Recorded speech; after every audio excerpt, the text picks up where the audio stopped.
fans, we're back here with Nerd Words. We're talking about we talked about the upcoming DC movies a while back. We're talking about the upcoming Marvel movies, and one of the big things is Ant-Man is pretty much next after Guardians, and director Edgar Wright is no longer attached to the project. Well, he left because of a dispute with Disney. Disney wanted to rewrite his script, and he decided he wasn't going to make the film with someone else writing the script, apparently, so he was out. They briefly, I can't remember the fellow's name, hired another guy who stayed for 3 days, and that one didn't work out either, and he's gone now. And Ant-Man, really, they want to have it out in 2015. It's not looking good. Have, I think, the third weekend in July, which was vacated by the Justice League film when they decided to move it up to April 2016. And they're going to have to really push it to get it done. I guess they're just going to hire some director who's going to use the script they've got written and not allow the director having to have that much input. Often that's not a good way to go about making a film, but we'll see if they can get it to work out. A lot of directors, as you see, Edgar Wright refused to do things like that. And I guess the new guy wasn't particularly interested in it. So we'll see. I read an article recently about Disney having a little bit of trouble because their Netflix show, I believe the Daredevil show, may have lost its basic showrunner, creator, director kind of guy. And they're wondering what's going on with Disney and why they're so hard to work for on some of these things. Right, and I mean, Marvel Cinematic Universe is a cash cow. Oh, yeah. I mean, it really is. And if you start, having chinks in that armor, that's not good.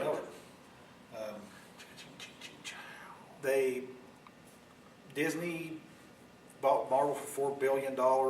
They've probably recouped half of that already with the success of the Avengers and the Captain America and Iron Man films that they've put out. I believe they were in charge for Iron Man 3.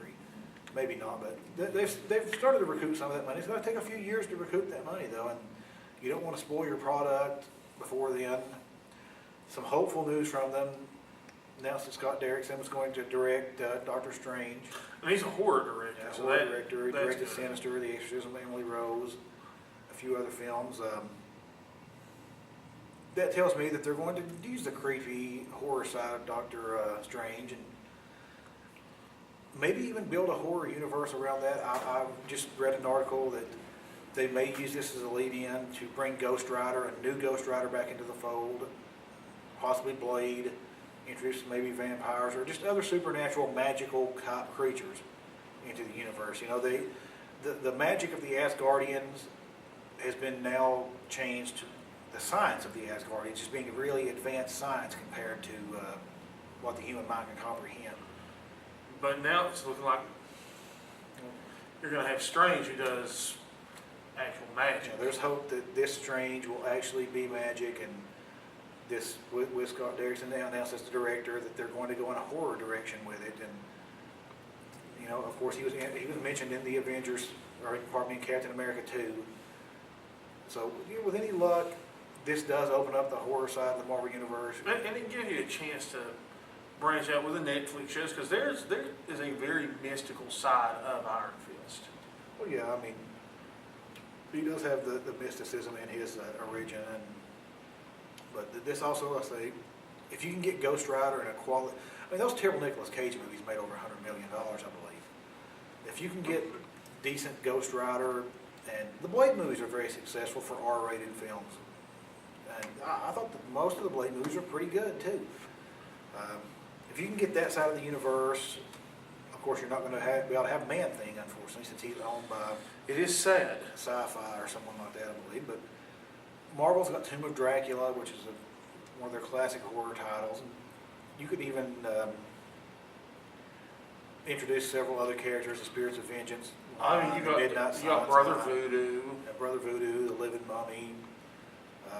There's a pretty big Marvel universe you could introduce into the horror side of things, and I could see Doctor Strange starting the franchise. I believe that he is the centerpiece of the magical side of the Marvel universe. I feel they would probably put Ghost Rider back in theaters because it's a little bit of an established product. You get someone besides Nicolas Cage to play it. Visually a very cool character. Visually, Ghost Rider's great.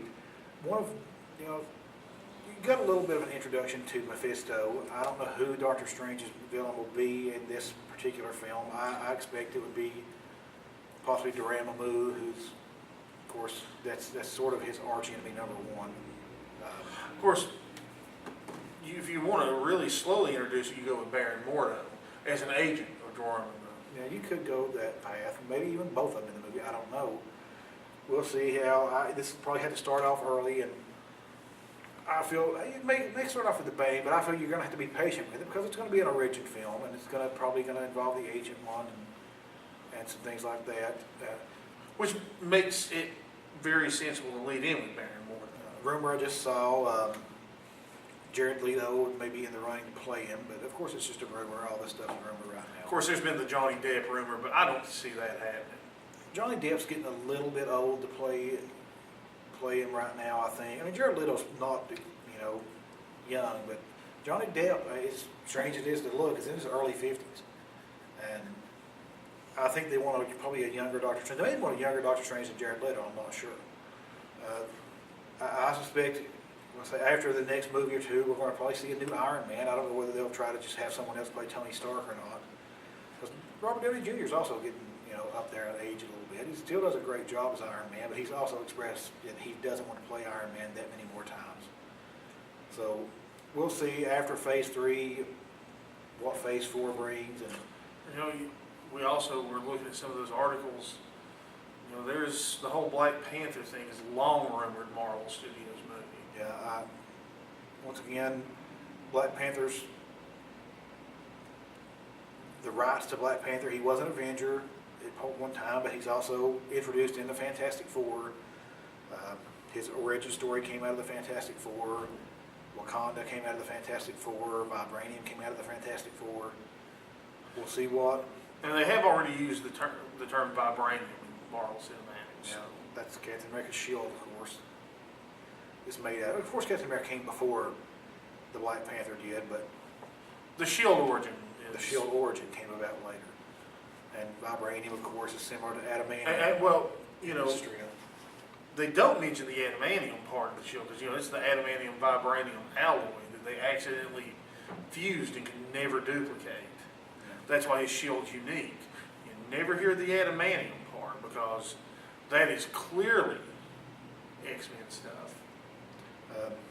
But it's just another one of those issues. I expect that obviously he's in he could probably be in both universes. We'll see. No telling when he's going to get a film or a TV series, if it happens at all. He may be introduced at some point, I'm sure, in the future of an Avengers. And as our director-producer Chris said, in theory, part of Age of Ultron was filmed in Africa, which Well, that could be leans a big towards hint the Panther. towards who it could be, unless they're in Egypt and it's the living pharaoh.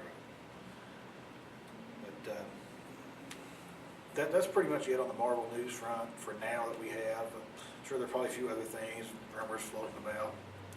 Well, those will be the subject of another Nerd Words. Fans, we will see you next time.